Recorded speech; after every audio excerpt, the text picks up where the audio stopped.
Dear students, this is part 2 of the lecture on foundry, where casting of ferrous and non-ferrous items are done. This is as per syllabus of Manufacturing Process 1, second year, first semester students of Diploma in Mechanical Engineering. In part 1, we have discussed on the general aspects of a foundry. Then we have discussed about the different zones in the factory, the pattern materials, and pattern allowances.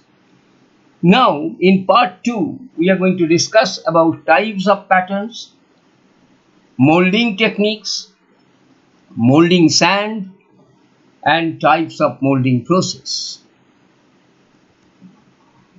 The different types of patterns used in foundry are single piece pattern, which is very rarely used, two pieces or cope and drag pattern, which is most widely used, multiple piece patterns, match plate pattern, grated pattern, sweep pattern, and loose piece pattern.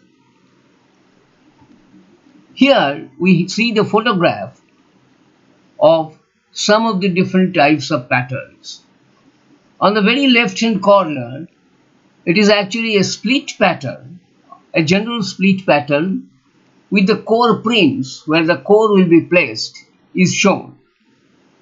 The second one, if you go clockwise, is a match plate pattern where multiple number of patterns are fitted on a match plate and multiple molds are made in one stroke so that number of castings can be taken out together.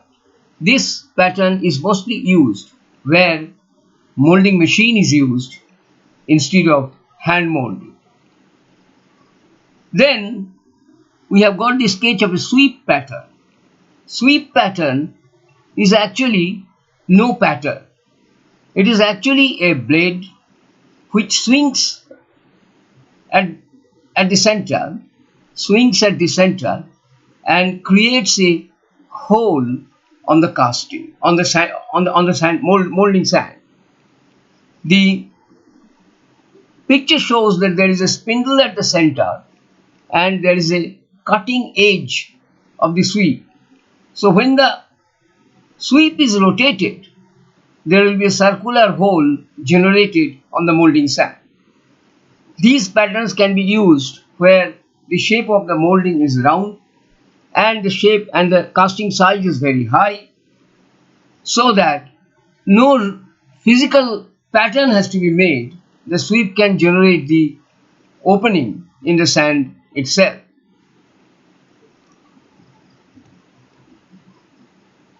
Then we go to molding. Molding is a process of making a cavity or mold out of sand by means of a pattern. Sometimes castings are to be made with cavities or holes in it. This is obtained by providing cores in the mold. Core is defined as a sand shape which is exactly similar to the cavity or hole in the casting. Following are the materials commonly used in the foundry for mold making: molding sand, sand binders, and additive materials. The molding sand has got certain specific qualities. A good quality molding sand contains the following elements: silica sand 80.8%, alumina 14.9%, iron oxide 1.3%, combined water 2.5%, other inert materials 1.5%. Sand binders. Sand is a loose material which lacks in binding quality.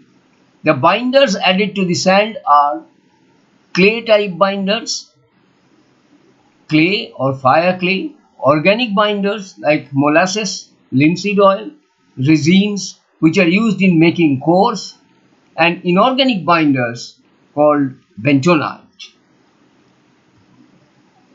Sand additives: pulverized coal, wood flour, silica flour. The additives are provided to improve the finish of the casting and eliminated burning of the mold sand.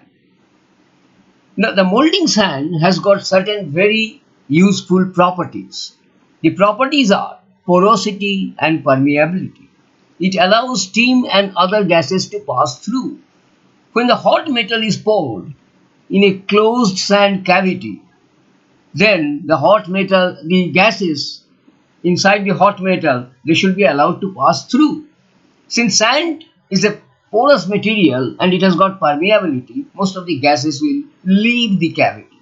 Otherwise, the gases would have been entrapped, resulting in defective casting. Plasticity. The property that makes the sand flow to every corner of the mold during ramming and helps to retain the shape. Adhesiveness, property by which the sand adheres to the sides of the mold boxes. In fact, when the mold is ready, if you lift the mold box, the sand will not fall because of the adhesiveness. And when you put one box and put on the top of the other, you have to lift it. The sand will not fall because of this particular property.